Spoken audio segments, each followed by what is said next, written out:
ಆ ನಿಟ್ಟಿನಲ್ಲಿ ನಾನು ಯಾವ ಅಕಾಮಿಡೇಷನ್ ತಗಂಗಿಲ್ಲ, ಟೀ ತಗಲ್ಲ, ಕಾಫಿ ತಗಲ್ಲ ಅಂತ ತಿಳ್ಕೊಂಡು ಹೇಳಿದೆ. ಅದರ ಪ್ರಕಾರ ಇವತ್ತು ನಾವು ಯಾವುದೂ ತಗೊಂಡಿಲ್ಲ. ಆದರೆ ನನಗಿಲ್ಲಿ ಎಲ್ಲ ಮನೆಯಿಂದ ತಂದರೆ ನನಗೆ ಇವತ್ತು ಬೆಳಗಾಂ ಜಿಲ್ಲೆದಾಗ ಬಂದಾಗ ನನಗಿರೋಕ್ಕೆ ಅವಕಾಶ ಮಾಡಿಕೊಟ್ಟಿರ್ತಕ್ಕಂಥ ಕಿತ್ತೂರು MLA ಮತ್ತು ದಂಪತಿಗಳಿಗೂ ಮತ್ತು ನಮ್ಮ ನಿಖಿಲ್ ಕತ್ತಿಯವರಿಗೂ ತುಂಬ ಹೃದಯ ಧನ್ಯವಾದಗಳು, ನನಗೆಲ್ಲ ರೀತಿಯಲ್ಲಿ ಅವಕಾಶ ಮಾಡಿಕೊಟ್ಟೋದಕ್ಕಾಗಿ. ಅಧ್ಯಕ್ಷರೇ, ಇದು 13ನೇ ಸೆಷನ್ ಬೆಳಗಾವದಲ್ಲಿ ಚರ್ಚೆ ನಡೀತಾ ಇದೆ.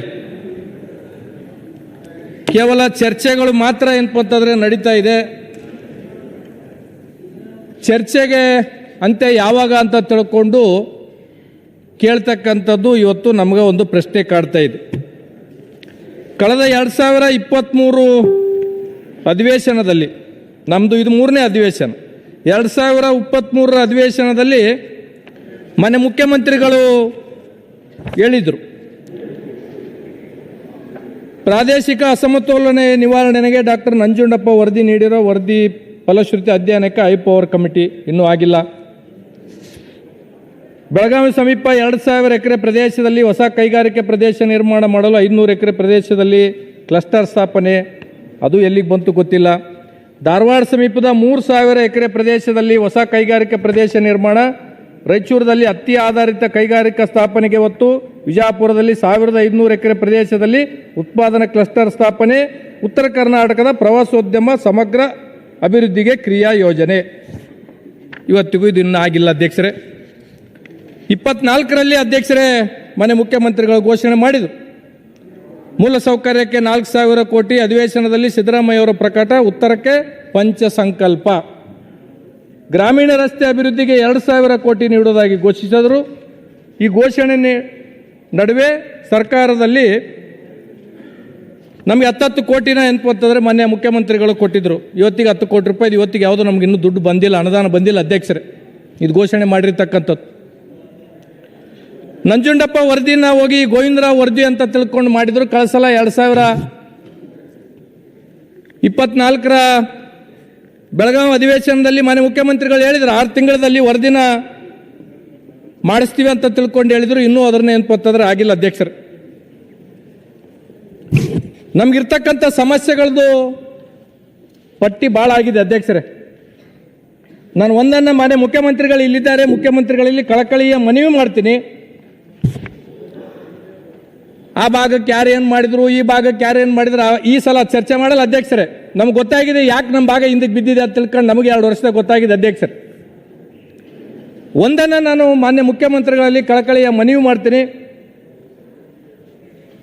ಒಂದು 5 ವರ್ಷ ಅಥವಾ 2 ವರ್ಷ ಇರ್ತಕ್ಕಂಥ ಅವಧಿಯಲ್ಲಿ 4 ಲಕ್ಷ ಕೋಟಿ ಬಜೆಟನ್ನು ಮಂಡಿಸ್ತಕ್ಕಂಥ ಸರ್ಕಾರದಲ್ಲಿ ಒಂದು ಅರ್ಧ ಭಾಗ, ಒಂದು 2 ಲಕ್ಷನೋ 1.5 ಲಕ್ಷನೋ 2 ಲಕ್ಷ ಕೋಟಿ ಅಷ್ಟು ಅಂತಂದ್ರೆ ಉತ್ತರ ಕರ್ನಾಟಕ ಒಂದು 5 ವರ್ಷ.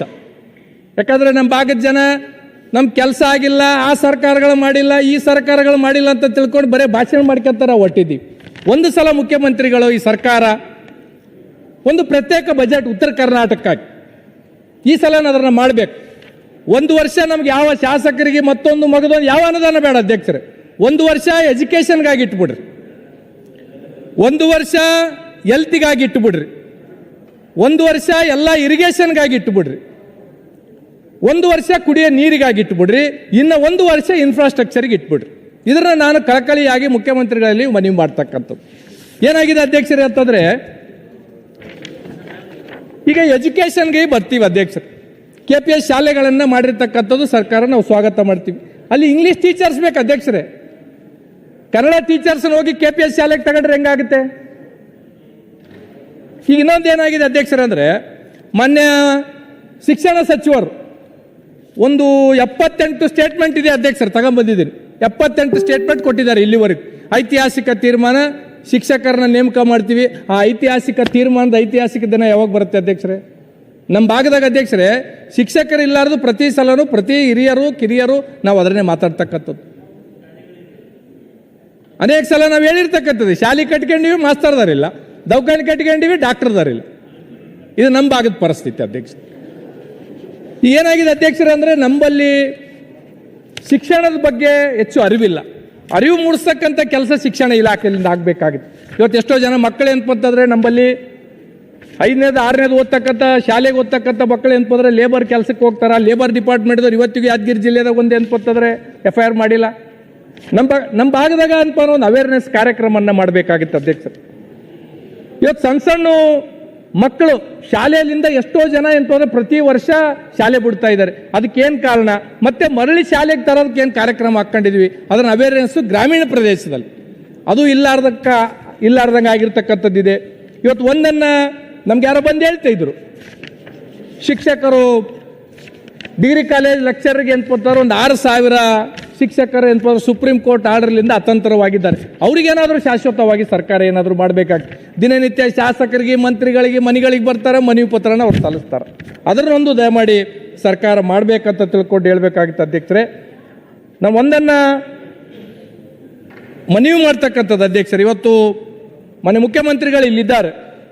ಆರೋಗ್ಯ ಇಲಾಖೆದ ಬಗ್ಗೆ ನಮ್ಮ ತಂದೆಯವರು ಇರುವಾಗ ಮಾನ್ಯ ಮುಖ್ಯಮಂತ್ರಿಗಳು ಒಂದು ಸಲ ಫೋನ್ನಲ್ಲಿ ಮಾತಾಡಿ ಹೇಳಿದರು, ನಾಗನಗೌಡ್ರೆ ನಾನು ಇರುವಾಗ ಗುರುಮಿಟ್ ಕಾಲಿಗೆ ಒಂದು 100 ಬೆಡ್ ಆಸ್ಪತ್ರೆ ಕೊಡ್ತೀನಿ ಅಂತ ತಿಳ್ಕೊಂಡು ಮಾನ್ಯ ಮುಖ್ಯಮಂತ್ರಿಗಳು ಹೇಳಿದರು. ಮಾನ್ಯ ಮುಖ್ಯಮಂತ್ರಿಗಳಿಗೂ ಗೊತ್ತು, ಇವತ್ತು ನಮ್ಮ ತಂದೆಯವರು ಇಲ್ಲ, ದಯಮಾಡಿ ಅದೊಂದು 50 ಬೆಡ್ಡಿಗೆ ಇದ್ದುದು 100 ಬೆಡ್ ತಾವಿದ್ದೀರ ಅಂತ ಇಲ್ಲಿ ಮನವಿ ಮಾಡ್ತಾ ಇದ್ದೀನಿ ಸರ್. 50 ಬೆಡ್ ಇದ್ದುದು 100 ಬೆಡ್ಡಿಗೆ ಅದೊಂದು ಮಾಡಿಕೊಡ್ಬೇಕಂತ ತಿಳ್ಕೊಂಡು ಮನವಿ ಮಾಡ್ತೀನಿ ಸರ್. ನಮ್ಮಲ್ಲಿ ಏನಾಗಿದೆ ಸರ್, ಈ ವರ್ಷದಲ್ಲಿ ಇಡೀ ರಾಜ್ಯದಲ್ಲಿ ಅತಿ ಹೆಚ್ಚು ಪೆಸ್ಟಿಸೈಡ್ ಬಳಸ್ತಕ್ಕಂಥದ್ದು ಕಲ್ಯಾಣ ಕರ್ನಾಟಕ, ಅದರಲ್ಲಿ ವಿಶೇಷವಾಗಿ ಯಾದಗಿರಿ ಮತ್ತು ವಿಜಯನಗರ ಅತಿ ಹೆಚ್ಚು ಪೆಸ್ಟಿಸೈಡನ್ನು ನಾವು ಬಳಸ್ತಾ ಇದ್ವಿ. ಈ ಪೆಸ್ಟಿಸೈಡನ್ನು ಬಳಸ್ತಕ್ಕಂಥದ್ದು ಕೃಷಿ ಇಲಾಖೆದವ್ರು ಇರ್ಬೋದು ಅಥವಾ ಸರ್ಕಾರದವ್ರು ಇರ್ಬೋದು, ಇದರಿಂದ ಏನು ಅನಾಹುತಗಳು ಆಗ್ತದಂತ ತಿಳ್ಕೊಂಡು ಇವತ್ತಿಗೂ ನಮ್ಮಲ್ಲಿ ನಮ್ಮ ರೈತರಿಗೆ ಯಾವ ಥರದ ಅವೇರ್ನೆಸ್ ಕಾರ್ಯಕ್ರಮಗಳು ಕೊಟ್ಟಿಲ್ಲ. ನಮ್ಮ ಕರೆ ಮಕ್ಕಳು ಹೇಳ್ತಾ ಇದ್ರು ಕ್ಯಾನ್ಸರ್ ಪೇಷಂಟ್, ಕ್ಯಾನ್ಸರ್ಗಳು ಭಾಳ ಆಗ್ತಾ ಇದೆ ಅಂತ. ನಮ್ಮ ಹೈದರಾಬಾದು ಮತ್ತು ಬಾಂಬೆ ಕಡೆಗೆ ಹೋದ್ರೆ ಅಧ್ಯಕ್ಷರೇ, ಹೈದರಾಬಾದ್ ಖಾಸಗಿ ಹಾಸ್ಪಿಟಲ್ನಾಗ ಕಲ್ಯಾಣ ಕರ್ನಾಟಕದ ಪ್ರತಿ ವರ್ಷ 2,000ಕ್ಕೂ ಹೆಚ್ಚು ಪೇಷಂಟ್ಗಳು ಅಡ್ಮಿಟ್ ಆಗ್ತಾ ಇತ್ತು. ಇದಕ್ಕೆ ಕಾರಣ ಏನಪ್ಪ ನಾವು ಪ್ಲಾಸ್ಟಿಕ್ ಯೂಸ್ ಮಾಡೋದಕ್ಕಿರ್ಬೋದು, ಇದಕ್ಕೆ ಕಾರಣ ನಾವು ಹೆಚ್ಚು ಏನಪ್ಪಂತಾರೆ ಪೆಸ್ಟಿಸೈಡ್ ಯೂಸ್ ಮಾಡ್ತಕ್ಕಂಥದ್ದು ಇರ್ಬೋದು. ಇದ್ರ ಬಗ್ಗೆ ಸರ್ಕಾರ ಏನಪ್ಪಂತಂದರೆ ನಮ್ಮ ಭಾಗದ ಜನಕ ಈ ಸಲ ಕೃಷಿ ಇಲಾಖೆ ಅಧಿಕಾರಿಗಳು ಕೊಟ್ಟಿರ್ತಕ್ಕಂಥ ವರದಿಯಲ್ಲಿ ಅಧ್ಯಕ್ಷರೇ ಅತಿ ಹೆಚ್ಚು ಪೆಸ್ಟಿಸೈಡ್ ಯಾದಗಿರಿ ಜಿಲ್ಲೆನ ನಾವು ಯೂಸ್ ಮಾಡಿರ್ತಕ್ಕಂಥದ್ದು. ಇದ್ರ ಬಗ್ಗೆ ಸ್ವಲ್ಪ ಸರ್ಕಾರ ಹೆಚ್ಚು ಗಮನ ಹರಿಸಬೇಕಾಗಿತ್ತು. ಆಮೇಲೆ ಅಧ್ಯಕ್ಷರೇ, ನಾವು ನಮ್ಮ ಕಮಿಟಿಯಲ್ಲಿ ಕೋನರೆಡ್ಡಿ ಅವರು ನಮ್ಮ ಕಮಿಟಿ ಅಧ್ಯಕ್ಷರು, ನಾವು ಕೊಪ್ಪಳ ರಾಯಚೂರು ಮಹಿಳಾ ಮತ್ತು ಮಕ್ಕಳ ಇಲಾಖೆ ಕಡೆಯಿಂದ ಹೋಗಿದ್ದೀವಿ. ಹೋದಾಗ ನಾವು ಅಲ್ಲೆಲ್ಲ ಗರ್ಭಿಣಿ ಸ್ತ್ರೀಯರ ತಾಯಿ ಕಾರ್ಡ್ಗಳನ್ನು ಪರೀಕ್ಷೆ ಮಾಡಿದ್ದೀವಿ. ನಾನು ನನ್ನ ಕ್ಷೇತ್ರದಲ್ಲಿ ಎಲ್ಲ ಆಸ್ಪತ್ರೆಗಳಿಗೆ ಹೋದಾಗ ಅಧ್ಯಕ್ಷರೇ, ಪ್ರೆಗ್ನೆಂಟ್ ಆಗಿರ್ತಕ್ಕಂಥ ತಾಯಿಯಂದಿರು ಹಿಮೋಗ್ಲೋಬಿನ್ 10, 11 ಇರುತ್ತೆ ಅಧ್ಯಕ್ಷರು. ಅವ್ರು ಪ್ರೆಗ್ನೆಂಟ್ ಆದಮೇಲೆ ಆಸ್ಪತ್ರೆಗೆ ಬಂದರೆ ಜಾಸ್ತಿ ಆಗಬೇಕು, 10ರಿಂದ 9ಕ್ಕೆ ಬರುತ್ತೆ, 8ಕ್ಕೆ ಬರುತ್ತೆ, 7ಕ್ಕೆ ಬರುತ್ತೆ. 7ಕ್ಕೆ ಬಂದಮೇಲೆ ಅವ್ರನ್ನ ಗೌರ್ಮೆಂಟ್ ಹಾಸ್ಪಿಟಲ್ಗೆ ಯಾದಗಿರಿಗೋ ರಾಯಚೂರಿಗೋ ಕಲಬುರಗಿಗೋ ಕಳಿಸ್ತೀವಿ. ಅವಾಗ ಏನಪ್ಪಂತಂದ್ರೆ ತಾಯಿ ಸಾಯ್ತಾಳ ಗೊತ್ತಿಲ್ಲ, ಮಗು ಸಾಯ್ತದೋ ಗೊತ್ತಿಲ್ಲ. ಇದಕ್ಕೆ ಏನಾಗ್ತಾ ಇದೆ ಅಂತ ತಿಳ್ಕೊಂಡು ಮಾನ್ಯ ಕಾರ್ಯದರ್ಶಿಗಳಿಗೆ ಮೊನ್ನೆ ಕೇಳಿದಾಗ ಒಂದೇನೋ ಇಂಜೆಕ್ಷನ್ ಏನೋ ಕೊಡ್ತಾ ಇದ್ದಾರೆ ಅಂತ. ಆ ಇಂಜೆಕ್ಷನ್ ಇನ್ನೂ ನಮ್ಮ ಭಾಗಕ್ಕೆ ಬಂದಿಲ್ಲ ಅಧ್ಯಕ್ಷರು. ಯಾಕಂದರೆ ನಮ್ಮಲ್ಲಿ ಪೌಷ್ಟಿಕಾಂಶ ಇರ್ಬೋದು ಅಥವಾ ಆರೋಗ್ಯದ ಬಗ್ಗೆ ನಮ್ಗೆ ಹೆಚ್ಚಿನ ಅರಿವು ಇಲ್ಲಾರ್ದಿರ್ಬೋದು, ಅದರಲ್ಲಿಂದ ಸಮಸ್ಯೆ ಆಗ್ತಾ ಇತ್ತು. ಇದು ಸರ್ಕಾರ ಆ ಇಂಜೆಕ್ಷನ್ಗಳನ್ನು ನಂಬಲ್ಲಿ ಕೊಡಬೇಕಾಗಿತ್ತು. ಮೊನ್ನೆ ಮುಖ್ಯಮಂತ್ರಿಗಳು ಕಳಿಸಲ ಹೇಳಿದರು, ಕಲ್ಯಾಣ ಕರ್ನಾಟಕ PHCಗಳಿಗೆ ಫೈನಾನ್ಷಿಯಲಿ ಆಗಿ ಯಾವುದೇ ಥರದ್ದು ಕೊಡಬೇಕಾಗಿತ್ತಂದ್ರೆ ಅದಕ್ಕೆ ಯಾವ ಮಾನದಂಡಗಳು ಇಲ್ಲ ಅಂತ ತಿಳ್ಕೊಂಡು ಹೇಳಿದ್ದಾರೆ. ಈಗ ನಮ್ಮ ಕ್ಷೇತ್ರದಲ್ಲಿ ನಮ್ಮ ಭಾಗದಾಗ ನಾವು PHCಗಳನ್ನು ಕೇಳಿದರೆ ಇಲ್ಲ 20,000ಕ್ಕೂ ಹೆಚ್ಚು ಜನಸಂಖ್ಯೆ ಇದ್ದರೆ ಮಾತ್ರ PHCಗಳನ್ನು ಕೊಡ್ತೀವಿ ಅಂತ ತಿಳ್ಕೊಂಡು ಹೇಳ್ತಾ ಇದ್ದಾರೆ. ಈ ಎಲ್ಲ ರಿಲ್ಯಾಕ್ಸೇಷನ್ಸನ್ನು ನಮಗೆ ಕೊಡಬೇಕು. ಈಗ ಇನ್ನೊಂದು ಏನಾಗಿದೆ ಅಧ್ಯಕ್ಷರಂದರೆ, ಒಂದು ಆರೋಗ್ಯ ಇಲಾಖೆದವರು ಒಂದು ಆದೇಶ ಹೊರಡಿಸಿದ್ದಾರೆ. ಈ CHCದಾಗಿರ್ತಕ್ಕಂಥ PHCದಾಗಿರ್ತಕ್ಕಂಥ ಸ್ಪೆಷಲಿಸ್ಟ್ಗಳನ್ನು ತಾಲೂಕಾ ಆಸ್ಪತ್ರೆಗಳಿಗೆ ಶಿಫ್ಟ್ ಮಾಡಬೇಕಂತ ತಿಳ್ಕೊಂಡು, ಇಲ್ಲೇ ಇರ್ತಕ್ಕಂಥ ಮುಖ್ಯಮಂತ್ರಿಗಳಲ್ಲಿ ನಾನು ಮನವಿ ಮಾಡ್ತಕ್ಕಂಥದ್ದು ಇಷ್ಟೇ, ನಮ್ಮಲ್ಲಿ ಆರೋಗ್ಯದ ಅರಿವು ಭಾಳ ಕಡಿಮೆ ಇದೆ ಕಲ್ಯಾಣ ಕರ್ನಾಟಕದಲ್ಲಿ ಅಥವಾ ಉತ್ತರ ಕರ್ನಾಟಕದಲ್ಲಿ. ಈ ಆದೇಶಕ್ಕೆ ಸ್ವಲ್ಪ ನಮ್ಮ ಭಾಗಕ್ಕೆ ರಿಲ್ಯಾಕ್ಸೇಷನ್ ಕೊಡಬೇಕಂತ ತಿಳ್ಕೊಂಡು ತಮ್ಮ ಮುಖಾಂತರ ನಾನು ಕಳಕಳಿಯಾಗಿ ಅವರಲ್ಲಿ ಮನವಿ ಮಾಡ್ತಕ್ಕಂಥದ್ದು ಅಧ್ಯಕ್ಷರೇ.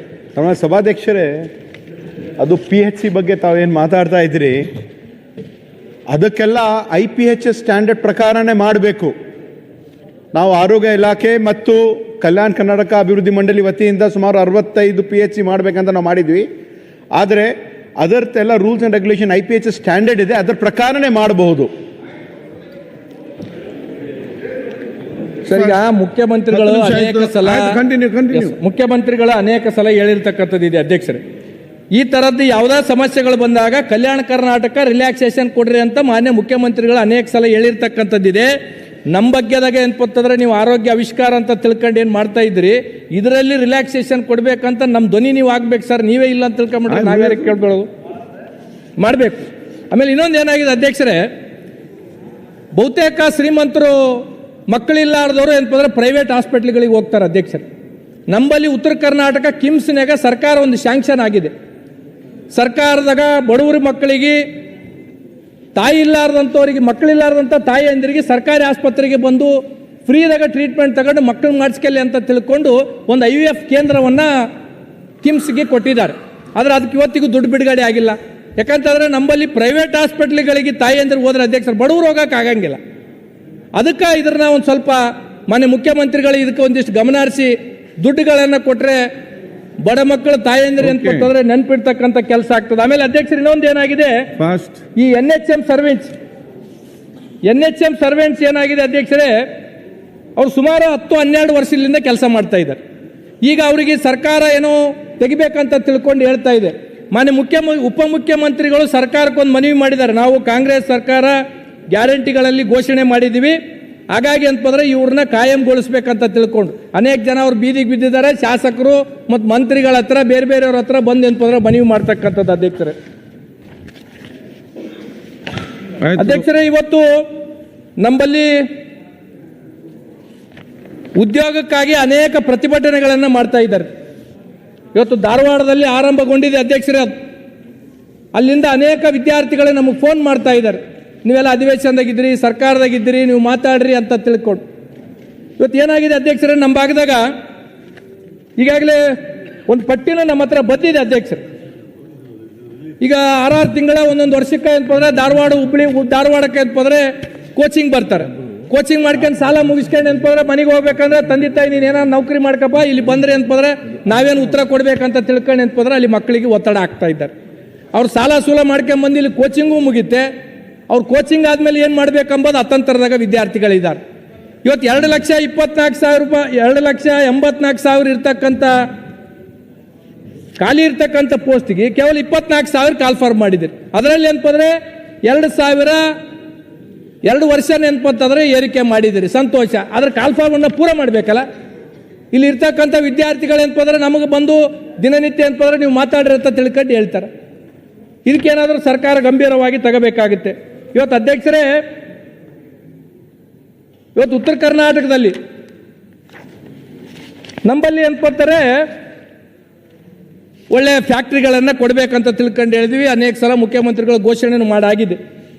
ಈ ನಮ್ಮಲ್ಲಿ ಉತ್ತರ ಕರ್ನಾಟಕದವ್ರು ಇಂಡಸ್ಟ್ರಿ ಮಿನಿಸ್ಟ್ರು ನಮ್ಮವರೇ, IT-BT ಮಿನಿಸ್ಟ್ರು ನಮ್ಮವರೇ, ಸ್ಮಾಲ್ ಇಂಡಸ್ಟ್ರಿ ಮಿನಿಸ್ಟ್ರು ನಮ್ಮವರೇ, ಸ್ಕಿಲ್ ಡೆವಲಪ್ಮೆಂಟ್ ಇಂಡಸ್ಟ್ರಿ ಮಿನಿಸ್ಟ್ರು ನಮ್ಮವರೇ. ನಾವು ಇವತ್ತಿಗೂ ಏನಪ್ಪಂದ್ರೆ ಒಬ್ಬರಿಗೆ ಏನಪ್ಪಂದ್ರೆ ನೌಕರಿ ಕೊಡಕ್ಕೆ ಆಗಲಿಲ್ಲ. ಹಾಗಾಗಿ ಅದಕ್ಕೆ ಹೇಳ್ತಾ ಇದೆ, ಎಲ್ಲ ನಮ್ಮವ್ರು ಇಟ್ಕೊಂಡೇ ಕೊಡಕ್ಕೆ ಆಗ್ತಾ ಇಲ್ಲ. ಹಾಗಾಗಿ ಸರ್ 78 ಪೇಜ್ ಇತ್ತು ಸರ್, ತಾವೇನ ಅಂತೀರಂತ ಕಟ್ ಆಫ್ ಮಾಡಿ 14 ಪೇಜ್ ಇತ್ತು. ಎಲ್ಲರದ್ದು 100 ಪೇಜ್ ಇದೆ. ದಯಮಾಡಿ ಒಂದಿಷ್ಟು ಹಾಗಾಗಿ ಅಧ್ಯಕ್ಷರು ಏನಾಗಿದೆ ಇವತ್ತಂದ್ರೆ ನಮ್ಮ ಭಾಗದಾಗ ಇಷ್ಟೆಲ್ಲ ಜನ ಇದ್ರು ಸಹ ಇವತ್ತು 18,000 ಇಂಜಿನಿಯರ್ ಸೀಟ್ಗಳು ಏನಪ್ಪಂತಂದ್ರೆ ಖಾಲಿ ಇರ್ತಕ್ಕಂಥದ್ದು. ಕಾರಣ ಸರ್ಕಾರದಾಗ ಯಾವ ಪೋಸ್ಟಿಂಗ್ಗಳು ಏನಪ್ಪಂದ್ರೆ ಆಗ್ತಾ ಇಲ್ಲ. ಇವತ್ತು ಏನಾಗಿದೆ ಅಧ್ಯಕ್ಷರೇ ಅಂದರೆ, ನಾವು ಪ್ರತಿ ಸಲನೂ ಏನಪ್ಪಂತಂದ್ರೆ ಮಾತಾಡುವಾಗ ಬಹುತೇಕ ಜನ ಶಾಸಕರು 3 ಜನ 3 ಸಲ 4 ಸಲ 5 ಸಲ 6 ಸಲ 7 ಸಲ 8 ಸಲ MLA ಆಗಿ ಮಂತ್ರಿ ಆಗಿ ಓದೋರು ಏನಪ್ಪಂತಂದ್ರೆ ಬೇರೆ ದಕ್ಷಿಣಕ್ಕೋ ಉತ್ತರಕ್ಕೋ ಅಂತ ತಿಳ್ಕೊಂಡು ತುಲನೆ ಮಾಡ್ತಾರೆ. ನೀವಿರಕಲ್ಕೆ ಏನು ಮಾಡಿದ್ರಿ? ನಾನು ಎಲ್ಲ ಪಕ್ಷದವ್ರಿಗೆ ಕೇಳ್ತೀನಿ ಅಧ್ಯಕ್ಷರು. ಇವತ್ತು ನಾವು ಪ್ರತಿ ಸಲ ಇಲ್ಲಿ ಚರ್ಚೆ ಮಾಡುವಾಗ ಮೈಸೂರು ರಾಜರು ಮಾಡಿದರು, ದಕ್ಷಿಣಕ್ಕೆ ಹಂಗಾಯಿತು, ದಕ್ಷಿಣಕ್ಕೆ PHC ಹಂಗಿದೆ, ದಕ್ಷಿಣಕ್ಕೆ ಶಾಲೆಗಳು ಹಂಗಿದೆ, ದಕ್ಷಿಣಕ್ಕೆ ಅಂತಂದ್ರೆ ಫ್ಯಾಕ್ಟ್ರಿಗಳಿದೆ, IT ಇದೆ. ಮತ್ತು 40-50 ವರ್ಷದಿಂದ ಎಲ್ಲ ಪಕ್ಷದವರು ಇಲ್ಲಿಂದ ಮುಖ್ಯಮಂತ್ರಿಗಳು ಆದೋದ್ರಿ, ಉಪಮುಖ್ಯಮಂತ್ರಿಗಳು ಆದ್ರಿ, ಹಳ್ಳಿಲಿಂದ ಡೆಲ್ಲಿ ಥರ ಹೋದ್ರಿ, 6 7 8 ಸಲ ಏನಪ್ಪಂದ್ರೆ ಮಂತ್ರಿಗಳಾದವರು ಇವತ್ತೇನಪ್ಪ ಇಲ್ಲಿ ನಮ್ಮಂತವ್ರ ಮುಂದೆ ನಿಂತು ಏನಪ್ಪ ನೀವು ಕಾಗದ ಪತ್ರಗಳು ಇಟ್ಕೊಂಡು ಭಾಷಣ ಮಾಡ್ತೀರಿ ಅಂದ್ರೆ ನಾವೇನು ಮಾಡ್ಬೇಕೀಗ? ಇದು ನಮಗೆ ನಾಚಿಗೆ ಬರ್ತಕ್ಕಂಥದ್ದು ಅಧ್ಯಕ್ಷರೇ. ನಾವು ಪ್ರತಿ ಸಲನೂ ಏನಪ್ಪಂತಂದ್ರೆ ಬೇರೆಯವರಿಗೆ ತುಲನೆ ಮಾಡೋದಲ್ಲ, ನಮ್ಮ ಭಾಗಕ್ಕೆ ಅಭಿವೃದ್ಧಿ ಮಾಡ್ತಕ್ಕಂಥ ಜವಾಬ್ದಾರಿ ಹೊತ್ತಕ್ಕಂಥವ್ರು ನೀವು ಮಾಡದೇ ಇರ್ತಕ್ಕಂಥದ್ದೇ ಇವತ್ತು ಜನ ನಮ್ಮನ್ನು ಕ್ಯಾಕರಿಸಿ ಹೋಗ್ತಾ ಇದ್ದಾರೆ. ಇವತ್ತು ಪ್ರತಿ ಸಲ ಅಧ್ಯಕ್ಷರೇ, ಈಗ ನಾನು ಒಂದನ್ನ ಸೌದಿ ಅಣ್ಣವ್ರದ್ದು ನಾನೊಂದು ಪ್ರಸ್ತಾಪ ಮಾಡ್ಬೇಕು. ನಾನು 3 ವರ್ಷ ಆಯ್ತು ಅವ್ರ ಭಾಷಣ ಕೇಳ್ತಾ ಇದ್ದೆ. 3 ವರ್ಷದಿಂದನೇ ಅನ್ಪೋರು ಅದು ಕಾಟದ್ದು ಹೇಳ್ತಾರೆ. ಈ ಸಲ ಅದು ಇದು ಹೇಳಿಲ್ಲ ಅಣ್ಣ, ಕಬ್ಬು ದಾಟೋದು ಒಂದು ಬ್ರಿಡ್ಜ್ ಹೇಳಿಲ್ಲ, 2 ವರ್ಷ ಹೇಳಿದ್ರಿ ಜಮಖಂಡಿ ತಾಲೂಕದ. ಸರ್ ಅನೇಕ ಸಲ ನಾನು ರಾಯರೆಡ್ಡಿ ಅವ್ರದ್ದು ಕಳೆದ ಸಲ ಭಾಷಣ ಮಾಡಿರ್ತಕ್ಕಂಥದ್ದು ಪಾಯಿಂಟ್ ಬರ್ಕೊಂಡಿದ್ದೀನಿ ಸರ್. ಈ ಸಲ ಸರ್ ಅವ್ರು ಹಿರಿಯರು ಅನ್ಕೋತಾರೆ ಈ ರೀತಿ ಮಾಡಿದ್ರೆ ನಾವೇನ್ ಮಾಡ್ಬೇಕಂತ. ಕಳೆದ ಸಲ ಏನೇನು ರಾಯರೆಡ್ಡಿ ಅವ್ರು ಮಾತಾಡಿದ್ದಾರೆ ಸರ್, ಈ ಸಲನ ಅದೇ ಸೇಮ್ ಹೇಳಿದ್ದಾರೆ ಸರ್. ನೀವು 6 ಸಲ ಈ ಕಡೆ ಇದ್ದವ್ರು ಈ ಕಡೆ ಇದ್ದಾರೆ, ನಾನು ಯಾವ್ದು ಪಾರ್ಟಿಗೆ ಹೇಳಂಗಿಲ್ಲ ಸರ್.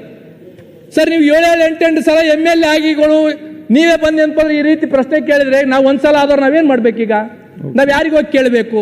ಅದಕ್ಕೆ ಅಧ್ಯಕ್ಷರೇ, ಒಂದು ಏನಪ್ಪಂದ್ರೆ ನಾವು ಆಯ್ಕೆ ಮಾಡಿ ಕಳಿಸಿರ್ತಕ್ಕಂಥ ಜನರ ಬದಲಾವಣೆ ಆಗ್ಬೇಕಿಲ್ಲ, ನಾವ ಬದಲಾವಣೆ ಆಗ್ಬೇಕಾಗ್ತದೆ. ನಮ್ಮ ಜನ ನಂಗೆ ಇದ್ದಾರೆ, ಯಾರು ಕೆಲಸ ಮಾಡ್ತಾರ ಅವ್ರಿಗೆ ಮಾಡಂಗಿಲ್ಲ. ಯಾವನೊಬ್ಬ ಜಾತಿ ಅಂತ ತಿಳ್ಕೊಂಡು ಬಂದು ಹೇಳ್ತಾನೆ, ಯಾವನೊಬ್ಬ ದುಡ್ಡು ಅಂತ ತಿಳ್ಕೊಂಡು ಬಂದು ಹೇಳ್ತಾನೆ, ಎಲೆಕ್ಷನ್ ಆಗಿ ಬಂದು ಡೋಂಗಿತನ ಮಾಡ್ತಾರ, ಅಂಥವ್ರಿಗೆ ಓಟ್ ಹಾಕಿದ್ರೆ ಹಿಂದೆ ಬಾಯಿಗೆ ಬಂದಂಗೆ ನಮ್ಮ ಬೈಬಿಡ್ತಾರೆ. ಇದು ನಮ್ಮ ಪರಿಸ್ಥಿತಿ ಅಧ್ಯಕ್ಷ. ಒಂದನ್ನ ಉದಾಹರಣೆನ ನಾನು ಕೊಡಬೇಕಾಗುತ್ತೆ ಅಧ್ಯಕ್ಷರೇ. ಒಂದು ತಾಯಿ ಮಗುವಿಗೆ ಅಂತಂದ್ರೆ ಪಿಕ್ನಿಕ್ ಕಳಿಸ್ತಾಳೆ ಅಧ್ಯಕ್ಷರೇ, ಬಹಳ ನೋವಿನಿಂದ ಹೇಳ್ಬೇಕಾಗ್ತದೆ ಅಧ್ಯಕ್ಷರೇ. ಒಂದು ತಾಯಿ ಮಗುವಿಗೆ ಪಿಕ್ನಿಕ್ ಕಳಿಸಿದಾಗ ಹೊಸ ಬಟ್ಟೆ ಹಾಕ್ತಾಳ, ಬೂಟ್ ಹಾಕ್ತಾಳ, ಟೈ ಹಾಕ್ತಾಳ, ಚಂದ ಪೌಡರ್ ಹಚ್ಚಿ ಅಂತಂದ್ರೆ ನೋಡಪ್ಪ ನಿನಗೊಂದು ಚಲೋ ಟಿಫಿನ್ಯಾಗ ಬುತ್ತಿ ಕಟ್ಟಿದ್ದೀನಿ. ಶಿವಣ್ಣ ಒಂದು ನಿಮಿಷ ಕೇಳ್ರಣ್ಣ, ಶಿವರಾಜಣ್ಣ ಒಂದು ನಿಮಿಷ. ಪಿಕ್ನಿಕ್ ಅಂತಂದ್ರೆ ಹೋದಾಗ ತಾಯಿ ಹೇಳ್ತಾಳೆ, ನೋಡಪ್ಪ ನೀನು ಹೆಂಗೆ ಕಳಿಸಿನಿ, ನೀನು ಟಿಫನ್ ತಿನ್ಬೇಕು, ಇನ್ನೊಬ್ರದ್ದು ಯಾರ್ದು ಕೆಡಿಸ್ಬೇಡ, ಯಾರ ಸಂಗಟ ಜಗಳಾಡಬೇಡ, ನೀನು ಹೆಂಗೆ ಹೋಗಿದ್ದು ಹಂಗೆ ಬಂದರೆ ಮುಂದಿನ ಸಲ ನೀನು ಪಿಕ್ನಿಕ್ ಕಳಿಸ್ತೀನಿ, ಇಲ್ಲ ಅಂತಂದ್ರೆ ಕಳ್ಸಂಗಿಲ್ಲ ಅಂತ ತಿಳ್ಕೊಂಡು ಹೇಳಿ ಕಳಿಸ್ತಾರೆ. ಹಂಗೆ ಅಂತಂದ್ರೆ ತಾಯಿ ಎಂಬ ಮತದಾರರು 5 ವರ್ಷ ನಮ್ಮನ್ನು ಪಿಕ್ನಿಕ್ ಕಳಿಸ್ಯಾರ ಅಧ್ಯಕ್ಷರೇ. ನಾವು ಆತ್ಮವಂಚನೆ ಮಾಡ್ಕೊಂಡು ಕೆಲಸ ಮಾಡಬಾರ್ದು, ಆತ್ಮ ಸಾಕ್ಷಿಯಾಗಿ ಕೆಲಸ ಮಾಡಿದಾಗ ಮಾತ್ರ ಮತ್ತೊಮ್ಮೆ ಆ ತಾಯಿ ಮತದಾರರು 5 ವರ್ಷ ನಮಗೆ ಪಿಕ್ನಿಕ್ ಕಳಿಸ್ತಾರೆ ಅಧ್ಯಕ್ಷರೇ. ಓಕೆ, ಇವತ್ತು ಇರಿಗೇಷನ್ ಬಗ್ಗೆ ಅಂತಂದ್ರೆ ಹೇಳ್ತಾರೆ ಅಧ್ಯಕ್ಷರೇ. ಇವತ್ತು ಕೃಷ್ಣಾ ಪ್ರಾಜೆಕ್ಟ್ನ ಮಾನ್ಯ ಮುಖ್ಯಮಂತ್ರಿಗಳು ಹೇಳಿದ್ರು, ಅದನ್ನ 2 ವರ್ಷದಾಗ ಮುಗಿಸ್ತಾರೋ ಎಷ್ಟು ವರ್ಷದಾಗ ಮುಗಿಸ್ತಾರೋ ಅದನ್ನ ಏನಂತಂದ್ರೆ ಕೊನೆಯ ಅವರ ಉತ್ತರದಲ್ಲಿ ಹೇಳ್ಬೇಕಾಗುತ್ತೆ. ಇವತ್ತು ತುಂಗಾಭದ್ರಾ ಗೇಟಿಂದ ಸಮಸ್ಯೆ ಆಗಿದೆ ಅಧ್ಯಕ್ಷರೇ. ನಾನು ಒಂದನ್ನೇ ಹೇಳ್ಬೇಕಾಗುತ್ತೆ, ಇವತ್ತು ತುಂಗಾಭದ್ರದ ಗೇಟ್ಗಳಿಗೆ 1 ವರ್ಷದ್ದು ಬೆಳೆ ಇಲ್ಲಾರ್ದಂಗೆ ಮಾಡಿರಲ್ಲ, ಬೇರೆ ಭಾಗಕ್ಕಾದ್ರೆ ರೈತರು ಸುಮ್ಮನೆ ಇರ್ತಿದ್ರೇನು? ಓಕೆ, ಇವತ್ತು ಭೀಮಾ ರಿವರ್ ಬಚಾವೋ ಆಯೋಗದ್ದು ಇವತ್ತು ಕಳೆದ ಸಲ ಏನಪ್ಪಂತಂದ್ರೆ ಉಪಮುಖ್ಯಮಂತ್ರಿಗಳು ಹೇಳಿದ್ರು, ಒಂದು ಕಮಿಟಿ ಮಾಡ್ತೀವಿ, ನೀರು ಪೋಲ್ ಹಾಕೋದಕ್ಕೆ ಏನು ಮಾಡ್ಬೇಕಂತ ತಿಳ್ಕೊಂಡು ಹೇಳಿದ್ರು. ಇವತ್ತಿಗೂ ಒಂದು ಕಮಿಟಿ ಮಾಡೋಕ್ಕಾಗಲಿಲ್ಲ. ಇವತ್ತು ನಮ್ಮಲ್ಲಿ ಅಧ್ಯಕ್ಷರೇ ಇಂದ ನಿಜಾಮರು ಯಾವುದೋ ಬ್ರಿಟಿಷರ ಕಾಲದಾಗ ಕಟ್ಟಿರ್ತಕ್ಕಂಥ ಅತ್ತಿಕುಣಿ ಮತ್ತು ಸೌದಾಗರ ಡ್ಯಾಮ್ ಅಂತ ತಿಳ್ಕೊಂಡಿದೆ, ನೀರಿದೆ ಕಾಲುವೆಗಳಿಗೆ ಅಂತಂದ್ರೆ ನಾನು ಅನೇಕ ಸಲ ಉಪಮುಖ್ಯಮಂತ್ರಿಗಳಿಗೆ ಭೇಟಿಯಾಗಿ ಅಂತಂದ್ರೆ ಮನವಿ ಮಾಡಿದ್ವಿ. ಯಾವಾಗಲೂ ಭೇಟಿ ಆದಾಗೆಲ್ಲ ಉಪಮುಖ್ಯಮಂತ್ರಿಗಳು ನನ್ನ ಜೊತೆ ಭಾಳ ಚಂದ ಮಾತಾಡಿ ಮೋಟಿವೇಟೆಡ್ ಸ್ಪೀಚ್ ಮಾಡ್ತಾರೆ. ಇವತ್ತಿಗೂ ನನಗೆ ₹1 ಕೊಡಲಿಲ್ಲ. ಆಯ್ತು, ಬೇಗ ಫಿನಿಶ್ ಮಾಡಿ ಕಂದಕೂರ್. ಅಧ್ಯಕ್ಷರೇ, ಒಂದನ್ನ ಎಲ್ಲರೂ ಮಾತಾಡ್ಬೇಕು. ಮಾನ್ಯ ಮುಖ್ಯಮಂತ್ರಿಗಳು ಇಲ್ಲಿದ್ದಾರೆ, ನಾನು ಮನವಿ ಮಾಡಬೇಕಾಗುತ್ತೆ ಸರ್. ನಮ್ಮಲ್ಲಿ ಕುಡಿಯೋ ನೀರಿಗೆ ಇಷ್ಟು ಸಮಸ್ಯೆ ಆಗಿಬಿಟ್ಟಿದೆ ಅಂದರೆ ಸರ್, ನಾವು 2.5 ವರ್ಷ ಆಯಿತು ಸರ್. 2.5 ವರ್ಷ ಆದಮೇಲೆ ಇವತ್ತಿಗೂ ನಮ್ಮ ಬರೆಗೆ ನನ್ನ ಕ್ಷೇತ್ರದಲ್ಲಿ RO ಪ್ಲಾಂಟ್ ರಿಪೇರಿಗೆ ₹4 ಕೋಟಿ ಬೇಕು ಸರ್. ಇವತ್ತಿಗೂ ಒಂದು ಬೋರ್ವೆಲ್ ಕೊಡ್ಸೋಕ್ಕಾಗಿಲ್ಲ. ಪ್ರತಿ ಅಧಿವೇಶನದಾಗ ನಾನು ಹೇಳ್ತಾ ಇದ್ದೀನಿ, ಒಂದೇ ಒಂದು ಬೋರ್ವೆಲ್ ಕೊಡಿಸಿಲ್ಲ. ಹಿಂದೆ ಕೊಡಿಸಿರ್ತಕ್ಕಂಥ ಬೋರ್ವೆಲ್ ₹90 ಲಕ್ಷ ಸೆಕ್ರೆಟರಿಲಿಂದ CS ತನ ನಾನು ಲೆಟರ್ ಹಾಕಿ ನನ್ನ ಒಂದು ಬುಕ್ ಲೆಟರ್ ಪ್ಯಾಡು ಆಯಿತು. ಇವತ್ತಿಗೆ ನಾನು ₹90 ಲಕ್ಷ ಬೋರ್ವೆಲ್ ಹಾಕಿರ್ತಕ್ಕಂಥದ್ದು ಬಿಲ್ ಆಗಿಲ್ಲ. ಇವತ್ತು ನಮಗೆ ಜನ ಬಂದೇನ್ಪರಿ ಬೇಸಿಕ್ ಕಾಲದಾಗ ನೀರು ಕೇಳ್ತಾರೆ, ಎಲ್ಲಿಂದ ಕೊಡಬೇಕು? ಊರಿಗೆ RO ಪ್ಲಾಂಟ್ ಕೇಳ್ತಾರೆ, ಇವತ್ತಿಗೆ ₹1 ನಮಗೆ ಅಂತಂದ್ರೆ ದುಡ್ಡು ಕೊಟ್ಟಿಲ್ಲ. ಇವತ್ತು ಜಲಧಾರೆ ಅಂತ ತಿಳ್ಕೊಂಡು ಕಳಿಸಲ್ಲ ಅಧ್ಯಕ್ಷರೇ. ನಾನು ಒಂದು ಕ್ವಶನ್ ಮಾಡಿದ್ದೆ, ಮೊನ್ನೆ ಗೃಹ ಸಚಿವರು ಅಂತಂದ್ರೆ ಉತ್ತರ ಕೊಟ್ಟರು. ಜಲಧಾರೆ ಅಂತ ತಿಳ್ಕೊಂಡು ₹2,000 ಕೋಟಿ ಸ್ಕೀಮ್ ನಡೆದಿದೆ ಅಧ್ಯಕ್ಷರೇ. ಅದ್ರದ್ದು ಎಸ್ಟಿಮೇಟ್ ಹೆಂಗ್ ಮಾಡಿದ್ದಾರೆ ಅಧ್ಯಕ್ಷರ ಅಂತಂದ್ರೆ, ಗ್ರಾಮೋತ್ಥಾನ ಪೈಪ್ಲೈನ್ ತರ್ತಾರ, ಗ್ರಾಮದಿಂದ OHDಗೆ ಹೋಗೋದಕ್ಕೆ ಎಸ್ಟಿಮೇಟ್ ಮಾಡಿಲ್ಲ ಅಧ್ಯಕ್ಷರೇ. ₹2,000 ಕೋಟಿ ಪ್ರಾಜೆಕ್ಟ್ ನಮ್ಮ ಭಾಗಕ್ಕೆ ಬರದೇ ಅಪರೂಪ. ಓಕೆ, ಇಂಥ ಪ್ರಾಜೆಕ್ಟ್ಗಳನ್ನ ಏನಪ್ಪ ಸರ್ಕಾರ ಯಾವ ರೀತಿ ನೋಡುತ್ತೆ? ಇದ್ರ ಬಗ್ಗೆ ಏನಾದ್ರೂ ಗಮನ ಹರಿಸಬೇಕು. ಮನೆ ಗೃಹ ಮಂತ್ರಿಗಳು ಇಲ್ಲೇ ಇದ್ದಾರೆ, ಕಳೆದ ಸಲ ಅವರೇ ಉತ್ತರ ಕೊಟ್ಟಿದ್ರು. ನಾನು ಕಂಕ್ಲೂಡ್ ಮಾಡಿ. ಹಾಗಾಗಿ ಅಧ್ಯಕ್ಷರಿಗೆ ಏನಾಗಿದೆ ಅಧ್ಯಕ್ಷರೇ, ಜಿಲ್ಲಾ ಪಂಚಾಯತಿ ತಾಲೂಕು ಪಂಚಾಯತಿ ಅನ್ಟೈಡ್ ಫಂಡ್ ಅಂತ ಬರುತ್ತೆ. ನಾವು ಅದರಲ್ಲಿ 4 ಲಕ್ಷ 5 ಲಕ್ಷ ರೂಪಾಯಿ ಒಂದೊಂದು RO ಪ್ಲಾಂಟ್ಗಳು ಕೊಟ್ಟರೆ CS ಅವರು ಏನಪ್ಪಂತಂದ್ರೆ ನಮಗೆ ರಿಜೆಕ್ಟ್ ಮಾಡಿ ಕಳಿಸ್ತಾ ಇದ್ದಾರೆ. ಇಲ್ಲ, ನಾವು RO ಪ್ಲಾಂಟ್ಗಳನ್ನ ಕೊಡೋಕ್ಕಾಗಲ್ಲ. ಮತ್ತೆ RO ಪ್ಲಾಂಟ್ಗಳಿಗೆ ದುಡ್ಡು ಯಾರು ಕೊಡ್ಬೇಕು ಅಧ್ಯಕ್ಷರೇ? ಜಿಲ್ಲಾ ಪಂಚಾಯತ್ದವ್ರು ದುಡ್ಡು ಕೊಡೋವಲ್ರು, RWS ದವ್ರು ದುಡ್ಡು ಕೊಡೋವಲ್ರು. ಓಕೆ, ಈಗ ಜನ ಬಂದು ನಮ್ಗೆ RO ಪ್ಲಾಂಟ್ ನಾವಾಗ ಯಾರಿಗೆ ಕೇಳಬೇಕು? ಓಕೆ, ಇದ್ರ ಬಗ್ಗೆ ಸರ್ಕಾರ ಮಾನ್ಯ ಮುಖ್ಯಮಂತ್ರಿಗಳು ವಿಶೇಷವಾಗಿ ಕುಡಿಯೋ ನೀರಿಗಾಗಿ ಇವತ್ತು ಫ್ಲಶ್ ಮಾಡ್ಸಕ್ಕೂ ನಮ್ಮ ಹತ್ರ ದುಡ್ಡಿಲ್ಲ. ಬೋರ್ವೆಲ್ ಪ್ಲಸ್ ಮಾಡ್ಸಕ್ಕೆ ದುಡ್ಡಿಲ್ಲ ನಮ್ಮ ಹತ್ರ. ಹಾಗಾಗಿ ದಯಮಾಡಿ ಇದ್ರ ಬಗ್ಗೆ ಮುಖ್ಯಮಂತ್ರಿಗಳು ಸ್ವಲ್ಪ ವಿಶೇಷ ಕಾಳಜಿನ ಏನ್ಪೋತಾದ್ರೆ ವಹಿಸ್ಬೇಕಂತ ತಿಳ್ಕೊಂಡು ಏನ್ಪೋದ್ರೆ ಕೇಳಬೇಕಾಗಿತ್ತು. ಅಧ್ಯಕ್ಷರೇ, ಒಂದು ಕ್ರಾಪ್ ಲಾಸ್ ಇಂದು ಒಂದು ಹೇಳ್ಬೇಕಾಗಿತ್ತು ಅಧ್ಯಕ್ಷರೇ. ನಮ್ಮಲ್ಲಿ ಏನಾಗಿದೆ ಅಧ್ಯಕ್ಷರೇ, ನಾವೇ ಖುದ್ದು ಏನ್ಪೋತಾದ್ರೆ ಕ್ರಾಪ್ ಲಾಸ್ಗಳಾದಾಗ ಹೋದಾಗ ಯಾವ ಅಧಿಕಾರಿಗಳು ಸಹ ಫೀಲ್ಡಿಗೆ ಹೋಗಲಿಲ್ಲ. ಮಾನ್ಯ ರೆವಿನ್ಯೂ ಮಿನಿಸ್ಟರ್ ಇಲ್ಲೇ ಇದ್ದಾರೆ. ಯಾವ ಅಧಿಕಾರಿಗಳು ಫೀಲ್ಡಿಗೆ ಹೋಗಲಿಲ್ಲ. ಕೇವಲ ಫೋನ್ ಮಾಡಿ ರೈತರಿಗೆ ಏನ್ಪೋತಾದ್ರೆ ಆಗಿರ್ತಕ್ಕಂಥ ನಿಮ್ದು ಏನು ಲಾಸ್ ಆಗ್ಯದ, ಆ ಲಾಸ್ ಆಗಿರ್ತಕ್ಕಂಥದ್ದು GPS ಕೊಡ ಅಂತ ತಿಳ್ಕೊಂಡು ಫೋನ್ ಮಾಡಿ ಹೇಳಿದ್ದಾರೆ. ಆರ್ಟಿಕಲ್ಚರ್ದವರು, ರೆವಿನ್ಯೂದವರು ಮತ್ತೆ ಏನಪ್ಪಂದ್ರೆ ಅಗ್ರಿಕಲ್ಚರ್ದು 3 ಜಂಟಿಯಾಗಿ ಹೋಗ್ಬೇಕಂದ್ರು. ನಮ್ಮ ಜಿಲ್ಲೆದಾಗ 3 ಕಲ್ತ ಅಧಿಕಾರಿಗಳು ಯಾವ ಫೀಲ್ಡ್ಗೂ ಹೋಗೇ ಇಲ್ಲ. ಇವತ್ತು ಏನಾಗಿದೆ ಅಧ್ಯಕ್ಷರ, ನರಗುಂದ್ ಅಂತ ತಿಳ್ಕೊಂಡು ಒಬ್ಬ ತಾಲೂಕದಾಗ ಅವ್ನು ಕ್ರಾಪ್ ಲಾಸ್ ಲಿಸ್ಟ್ ಬಂದಿಲ್ಲ ಅಂತ ತಿಳ್ಕೊಂಡು ಸುಸೈಡ್ ಅಟೆಂಪ್ಟ್ ಮಾಡ್ಕೊಂಡಿದ್ದ. ಇವತ್ತು ಒಂದು ಉದಾಹರಣೆ ಕೊಡ್ಬೇಕಾಗಿತ್ತು ಅಧ್ಯಕ್ಷರ. ರೈತರು ಲಿಸ್ಟ್ ಕೊಟ್ಟಿದ್ದಾರೆ, ಅದನ್ನ ಹೇಳ್ಬೇಕಾಗಿತ್ತು ಅಧ್ಯಕ್ಷರ. ದಯಮಾಡಿ ನಾರಾಯಣಪುರ ಅಚ್ಚುಕಟ್ಟು ಪ್ರದೇಶದ ಎಡದಂಡಿಯ ಡಿಸ್ಟ್ರಿಬ್ಯೂಷನ್ 9 ನೋಟಿಫೈಡ್ ಸೀರಿಯಲ್ ನಂಬರ್, ನೀರಾವರಿ ಇರುವ ಸರ್ವೆ ನಂಬರ್ಗಳು 284. ಮೊನ್ನೆ ರೆವಿನ್ಯೂ ಮಿನಿಸ್ಟರ್ ಇಲ್ಲೇ ಇದ್ದಾರೆ. ಬೆಳೆ ಪರಿಹಾರದ ಪಟ್ಟಿಯಲ್ಲಿ ಇರುವ ನಂಬರ್ಗಳ ಸಂಖ್ಯೆ 413. ಮಾರ್ಗಸೂಚಿಯಂತೆ ನೀರಾವರಿ ಬೆಳೆ ಪರಿಹಾರ ಪಡೆದ ರೈತರು 63. ನೀರಾವರಿ ಬೆಳೆ ಪರಿಹಾರದಿಂದ ವಂಚಿತರಾಗಿರೋರು 350. Okay, finish it up. G N. Ganesh sir ದಯಮಾಡಿ 5 ನಿಮಿಷ ಮಾತಾಡ್ಬೇಕಲ್ಲ ಸರ್, ದಯಮಾಡಿ 5 ನಿಮಿಷ ಮುಗಿಸ್ತೀನಿ ಸರ್. ಹಾಗಾಗಿ ಏನಾಗಿದೆ ಅಧ್ಯಕ್ಷರೇ ಅಂತಂದ್ರೆ, ಇವತ್ತು ಮಾನ್ಯ ಸಚಿವರು, ಮಾನ್ಯ ಮುಖ್ಯಮಂತ್ರಿಗಳು 2024 ಸೆಪ್ಟೆಂಬರ್ 17 ವಿಮೋಚನಾ ದಿನಾಚರಣೆಗೆ ಬಂದು ಏನಪ್ಪಂದ್ರೆ ನಾನು KKLDBಗೆ ಸಚಿವಾಲಯನ ಮಾಡ್ತೀವಂತ ತಿಳ್ಕೊಂಡು ಹೇಳಿದ್ರು. ಮಾನ್ಯ ಅಧ್ಯಕ್ಷರು ಇಲ್ಲೇ ಇದ್ದಾರೆ. ಇವತ್ತಿಗೆ ಏನಪ್ಪಂದ್ರೆ ಅದು ಮಾಡಿಲ್ಲ ಅಧ್ಯಕ್ಷರೇ. ಬಹುತೇಕ ಜನ ಇಲ್ಲೆಲ್ಲರೂ ಮಾತಾಡ್ತೀರಿ 5,000 ಕೋಟಿ ಅಂತ ತಿಳ್ಕೊಂಡು. ಸರ್, ನಾವು 5,000 ಕೋಟಿ ರೀಚ್ ಆಗಿಲ್ಲ ಸರ್. ಇನ್ನು ಕೇವಲ 3,000 ಕೋಟಿಗೆ ಅಂತ ತಿಣಕ್ಲಾಕತ್ತೀವಿ. 5,000 ಕೋಟಿ ರೀಚ್ ಆಗಿಲ್ಲ. ನಾವು 5,000 ಕೋಟಿ ಯಾಕೆ ರೀಚ್ ಆಗಿಲ್ಲ ಅಂದ್ರೆ ಮಾನ್ಯ ಅಧ್ಯಕ್ಷರು ಇಲ್ಲೇ ಇದ್ದಾರೆ. ನಾನು ಹೇಳಿದೆ ಸರ್, ಒಬ್ಬ ಸೆಕ್ರೆಟರಿ ಬಂದಿದ್ದಾರೆ ಅಲ್ಲಿ, KKLDB ಸೆಕ್ರೆಟರಿ. ಆ KKLDB ಸೆಕ್ರೆಟರಿ ಅಜಯ್ ಸಿಂಗ್ ಅವ್ರ ಹೆಸರು ಕೆಡಿಸ್ಬೇಕಂತ ಬಂದಿದ್ದಾರೋ ಅಥವಾ ಮುಖ್ಯಮಂತ್ರಿಗಳ ಹೆಸರು ಕೆಡಿಸ್ಬೇಕಂತ ಬಂದಿದ್ದಾರೋ ಇವತ್ತಿಗೂ ನಮ್ಗೆ ರೀಚ್ ಆಗಕ್ಕೆ ಸಾಧ್ಯ ಆಗ್ತಾ ಇಲ್ಲ. ನಿಮ್ಗೆ ಅನೇಕ ಸಲ ಹೇಳಿರ್ತಕ್ಕಂಥದ್ದಿದೆ ಸರ್. ದಯಮಾಡಿ ನೀವು ಹೇಳಕಲ್ ಕೇಳಿ, ನೀವು ಹೇಳಕಲ್ ಕೇಳಿ ದಯಮಾಡಿ. ಮತ್ತೆ ಮಾತಾಡಿ, ಸಮಸ್ಯೆಗಳನ್ನು ಹೇಳ್ತೀನಿ. ಈಗ ನಾನು ಮಾತಾಡ್ತೀನಿ ಅಂತ ತಿಳ್ಕೊಂಡು ಮಾತಾಡ್ತೀನಿ. ನಿಮ್ಮ ಆತ್ಮಕ್ಕೆ ಗೊತ್ತಿದೆ ಏನ್ ಆಗ್ತಾ ಇದೆ ಕಲ್ಯಾಣ ಕರ್ನಾಟಕದಲ್ಲಿ. ಏನಾಗಿದೆ ಸರ್ ಅಂದ್ರೆ 3,000 ಕೋಟಿ ನಾವು ರೀಚ್ ಆಗ್ತಾ ಇಲ್ಲ. ಇವತ್ತು ಏನಾಗಿದೆ ಅಧ್ಯಕ್ಷರೇ ಅಂದ್ರೆ ಪ್ರತಿಯೊಂದು ಅದಕ್ಕೂ ಒಂದು 124 ರೂಪಾಯಿ ಏನೋ ತಪ್ಪಾದದಕ್ಕ ನನ್ನ ಉಸ್ತುವಾರಿ ಸಚಿವರ ಕ್ಷೇತ್ರದಲ್ಲಿ 7 ತಿಂಗಳ ಬಿಲ್ ನಿಂದಿರಿಸಿದ್ದಾರೆ ಅಧ್ಯಕ್ಷ. ಮತ್ತೆ ಹೆಂಗ್ ಕೆಲಸ ಆಗುತ್ತೆ ಅಧ್ಯಕ್ಷರೇ? ಇವತ್ತು ಏನಾಗಿದೆ ಅಧ್ಯಕ್ಷರೇ ಅಂದ್ರೆ ನಮ್ಮ ಕಲ್ಯಾಣ ಕರ್ನಾಟಕ KKLDBಗೆ 224 ಇಂಜಿನಿಯರ್ಸ್ ಬೇಕು ಅಧ್ಯಕ್ಷರೇ. ಸರ್ಕಾರ ಕೇವಲ 22 ಕೊಟ್ಟಿದೆ. ನಮಗೆ ಮ್ಯಾನ್ ಪವರು ಇಲ್ಲ, ಮನಿ ಪವರ್ 5,000 ರೂಪಾಯಿ 5,000 ಕೋಟಿ ಕೊಟ್ಟಿದ್ದಾರೆ. ಈ ಭಾಗದ ಜನ BR ಪಾಟೀಲ್ ಅವರು ಬಹಳ ಡಿಸಪಾಯಿಂಟೆಡ್ ಆಗಿ ಹೇಳಿದ್ರು. ನಮ್ಗೆ ಇವತ್ತಿಗೂ 3,000 ಕೋಟಿ ರೀಚ್ ಆಗಲಾರ್ದಕ್ಕೆ ಕಾರಣ ಅಧಿಕಾರಿಗಳು, ಯಾರ ಜನಪ್ರತಿನಿಧಿಗಳಲ್ಲ. ಇದನ್ನ ದಯಮಾಡಿ ಅಧ್ಯಕ್ಷರೇ ಅಂತಂದ್ರೆ ನಿಮಗೆ ಕೆಟ್ಟ ಹೆಸರು ತರಕ್ಕೆ ಕೂತಿರ್ತಕ್ಕಂಥದ್ದಿದೆ, ಅದ್ರ ಬಗ್ಗೆ ಸ್ವಲ್ಪ ಹೆಚ್ಚು ಗಮನ ಹರಿಸಬೇಕಾಗ್ತದೆ. ಅಧ್ಯಕ್ಷರೇ, ಒಂದನ್ನ ಹೇಳ್ಬೇಕಾಗುತ್ತೆ ಅಧ್ಯಕ್ಷರೇ. ಕಡಿಗ ಆಯ್ತು, ಕಂಕ್ಲೂಡ್ ಮಾಡಿ ಅಧ್ಯಕ್ಷರೇ. ಮುಗಿಸ್ತೀನಿ, ದಯಮಾಡಿ ಮುಗಿಸಿ. ಅಲ್ಲ, ಟೈಮ್ ಆಯ್ತು. ಇಲ್ಲ, ನೀವು 5 ನಿಮಿಷ ಅಂದ್ರೆ 2 ನಿಮಿಷ ಆಗುದಿಲ್ಲ ನೋಡಿ. 3 ಮಿನಿಟ್ಸ್ ಮುಗಿಸ್ತೀನಿ. ಲಾಸ್ಟ್ ಕಂಕ್ಲೂಡ್ ಮಾಡಿ ಸರ್. 3 ಮಿನಿಟ್ಸ್ ಫಾಸ್ಟ್ ಕಂಕ್ಲೂಡ್ ಮಾಡಿ. ಈಗ 3 ಮಿನಿಟ್ಸ್ ಮುಗಿಸ್ತೀನಿ ಸರ್. ಕಂಕ್ಲೂಡ್ ಮಾಡಿ ಗಣೇಶ್ ಬೇಗ. ಸರ್, ಇವತ್ತು ಕಲ್ಯಾಣ ಕರ್ನಾಟಕದಿಂದ ಆಯ್ಕೆ ಆಗಿರ್ತಕ್ಕಂಥ ಗೌರ್ಮೆಂಟ್ ಸರ್ವೆಂಟ್ದವರು ಕಣ್ಣೀರಿಡ್ತಾ ಇದ್ದಾರೆ. ಇವತ್ತು ಬೇರೆ ಕಲ್ಯಾಣ ಕರ್ನಾಟಕದಿಂದ ಬಿಟ್ಟು ಬೇರೆ ಆಯ್ಕೆ ಆದವ್ರಿಗೆಲ್ಲರಿಗೂ ಪ್ರಮೋಷನ್ ಸಿಗ್ತಾ ಇದೆ. ದಯಮಾಡಿ ನಾನು ಮುಖ್ಯಮಂತ್ರಿಗಳಿಗೆ ಮನವಿ ಮಾಡ್ತಕ್ಕಂಥದ್ದು ಇಷ್ಟೇ, ಕಲ್ಯಾಣ ಕರ್ನಾಟಕದಲ್ಲಿ ಸರ್ಕಾರಿ ನೌಕರಿಗಳು ಯಾರ್ಯಾರು ಆಯ್ಕೆ ಆಗಿದ್ದಾರೆ ಅವ್ರಿಗೂ ಸಹ ಏನಂದ್ರೆ ಬೇರೆ ಕಡೆ ಕೊಡ್ತಕ್ಕಂಥ ಜ್ಯೇಷ್ಠತೆಯನ್ನ ನಮ್ಮ ಕಲ್ಯಾಣ ಕರ್ನಾಟಕದವರಿಗೆ ಕೊಡ್ಬೇಕಂತ ತಿಳ್ಕೊಂಡು ನಾನು ಮನವಿ ಮಾಡಬೇಕಾಗ್ತದೆ. ಆಮೇಲೆ ಇನ್ನೊಂದು ಅಧ್ಯಕ್ಷರೇ, ರಾಯಚೂರಲ್ಲಿ ಒಂದು KSRP ಬೆಟಾಲಿಯನ್ ಮಾಡ್ಬೇಕಂತ ತಿಳ್ಕೊಂಡು 25 ಜನ ಶಾಸಕರು ನಾವು ಈಗಾಗಲೇ ಪತ್ರವನ್ನು ಕೊಟ್ಟಿದ್ದೀವಿ. ಅದರಲ್ಲಿ ಆರ್ಥಿಕ ಇಲಾಖೆಯಿಂದ ದುಡ್ಡು ಏನಪ್ಪಂತಂದ್ರೆ ಇಲ್ಲ ಅಂತ ತಿಳ್ಕೊಂಡು ವಾಪಸ್ ಕಳಿಸಿದ್ದಾರೆ. ಮುಖ್ಯಮಂತ್ರಿಗಳಿಗೆ ನಾನು ಮನವಿ ಮಾಡ್ತೀನಿ, ನಮ್ಮ ಕಲ್ಯಾಣ ಕರ್ನಾಟಕ ಅಭಿವೃದ್ಧಿಯಿಂದ ದುಡ್ಡು ಬೇಕಿದ್ರೆ KSRP ಬೆಟಾಲಿಯನ್ಗೆ ಒಂದು ಕೊಡಬೇಕಂತ ತಿಳ್ಕೊಂಡು ಮಾನ್ಯ ಮುಖ್ಯಮಂತ್ರಿಗಳಲ್ಲಿ ನಾನು ಮನವಿ ಮಾಡ್ತಕ್ಕಂಥದ್ದಿದೆ. ಅಧ್ಯಕ್ಷರೇ, ಕೊನೆಯದಾಗಿ ಹೇಳಿ ನನ್ನ ಮಾತನ್ನ ವಿರಾಮ ಕೊಡ್ತೀನಿ ಅಧ್ಯಕ್ಷ. ಒಂದು ನಂಬಲ್ಲೇ ಅಧ್ಯಕ್ಷ, ತಾವು ರಾತ್ರಿ ಐತಿಹಾಸಿಕವಾಗಿ ಇಲ್ಲೇ ವಿಧಾನಸಭೆ ಐತಿಹಾಸಿಕವಾಗಿ ಮಾಡಿದರೆ ಲಾಸ್ಟ್ ಕ್ವಶನ್ ನಂದೇ ಇತ್ತು ಅಧ್ಯಕ್ಷರು.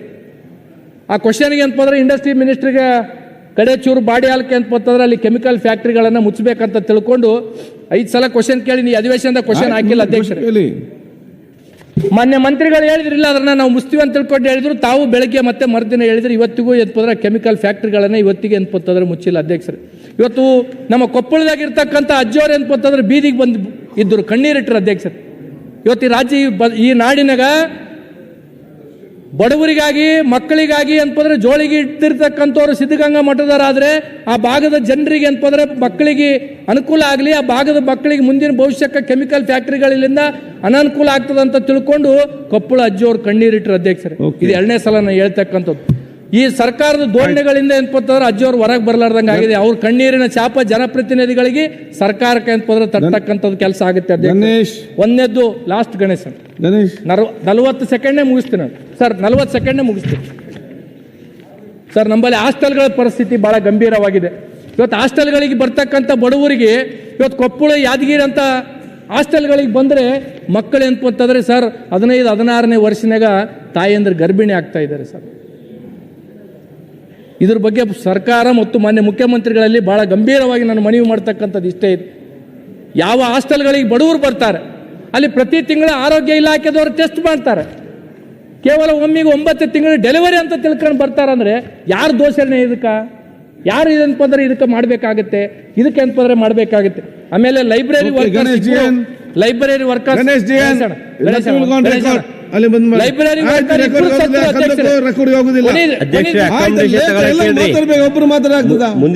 ಅಧ್ಯಕ್ಷರೇ, ಲೈಬ್ರರಿ ವರ್ಕರ್ ಇಬ್ಬರು ಸತ್ರು. ಸರ್ಕಾರ ಸೌಜನ್ಯಕ್ಕೂ ಅಲ್ಲಿ ಇರ್ತಕ್ಕಂಥ ಇಲಾಖೆದವರು ಮಾತಾಡಲಿಲ್ಲ. ಹಾಗಾಗಿ ನಾನು ಒಂದನ್ನ ಕೊನೆಯದಾಗಿ ನಾನು ಹೇಳ್ತಕ್ಕಂಥದ್ದು ಇಷ್ಟೇ ಅಧ್ಯಕ್ಷರೇ. ಹಿಂದೆ ಕಲ್ಯಾಣದಾಗ ಉತ್ತರ ಕರ್ನಾಟಕದಾಗ ಏನಪ್ಪಂತಂದ್ರೆ ಬಿದ್ದವ್ರನ್ನ ಎತ್ತಲಕ್ಕ ಬಸವಣ್ಣವ್ರು ಬಂದ್ರು.